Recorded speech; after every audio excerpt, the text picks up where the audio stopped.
Hey, everybody, welcome to this episode of the Disc Golf Answer Man. Hey, DeGam.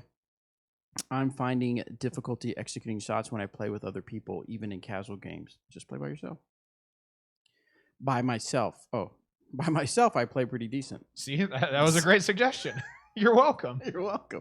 When other people start getting in the mix, most of my game mechanics go right out the window. I want to play well and even beat them if possible. Oh, dang. He almost is giving himself the answer. I mean, if that's your... Okay, anyway, I'm sorry. Am I trying too hard and getting in my own way? Any tips would be appreciated. Thanks for all you guys do. Also, I hit my first ace within the last month in an EMAC Truth, with an EMAC Truth. Nice. Whatever, favorite mid-rate ever. So yeah, what I was pausing was he says, I want to play well and even beat them if possible. My thinking is based on this.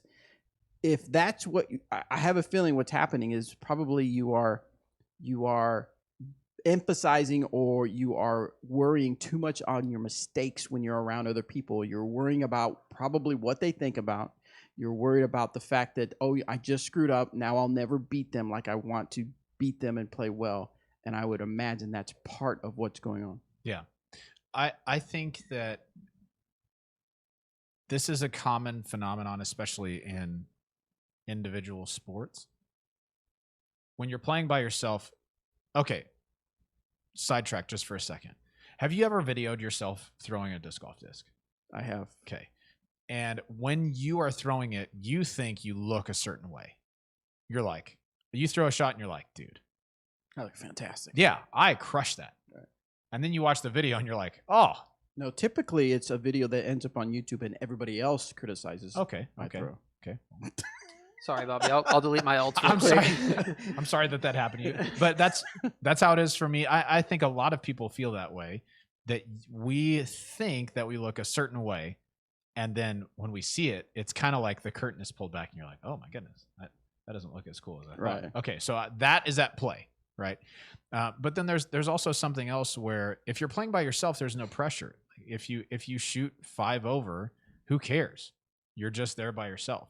But if you shoot 5 over and your friends all shoot 5 under, there's a chance that you could be embarrassed by that or that they'd give you a hard time about that. So there is a little bit of added pressure anytime you play in front of people. What I would suggest that you do is play in front of people more often. Get yourself that experience. And I think this applies to every level of competition in disc golf. It's really hard to train for it outside of just doing it. Okay. The first time I made a lead card in an open tournament, I was terrified and I shot awful. Despite having the exact same skill set that I had the first round that allowed me to shoot well enough to get on that lead card. Now I'm in front of people who I know played well, who are expecting all of us to play well. And so there's a little bit of added mental pressure to that. And I played poorly, but I wouldn't trade that experience because it gives you a chance to learn, right? That I believe that getting better at disc golf, especially in the highly competitive circles, you really only learn by being there. It's hard to just show up your first lead card ever. Let's say it's an A tier for some reason and just shred. It's probably not going to happen because you're going to feel a whole lot of external pressure. So learn by experience. You have to put yourself in that situation more and more often. And then 2, when I'm on the disc golf course, I'm really just thinking about what I'm doing. I don't really care about what anybody. I mean, if I'm out with friends and we're all having a good time, great. Let's joke around. No big deal. We're gonna have a good time. And even if they crush me, even if they beat me by 10, whatever. I went and had fun with my friends. But if I'm playing a tournament and I'm staying competitive, I'm just kind of gonna focus on what I'm doing. I will notice what other people are doing because in the rules, I'm required to be present and see what's happening on the card. But if I'm not throwing, I'm not intently focused on what other people are doing. And I think you'd be surprised by how little other people think about what you're doing. There's this phenomenon that happens with people too, in that you think that people think about you a lot more than people actually think about you. That's just a fact, right? I think about you a lot, Robert. And I think that you think about me way more than that. So it's proven. No, but like if you hear a conversation, somebody says something about like, oh, this video and something. Bobby might be like, oh, were they talking about a video that I made? But chances are they probably weren't.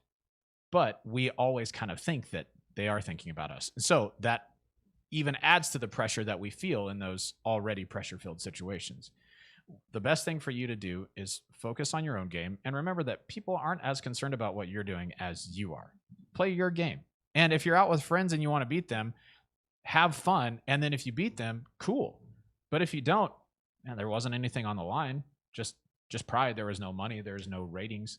Just go have fun and learn from that experience. And as you have that experience more often, you're going to be able to improve more quickly. Perfect. Great answer. I got a little philosophical on it. No, I'm that's sorry. good. That's how I think. That's how I try to improve.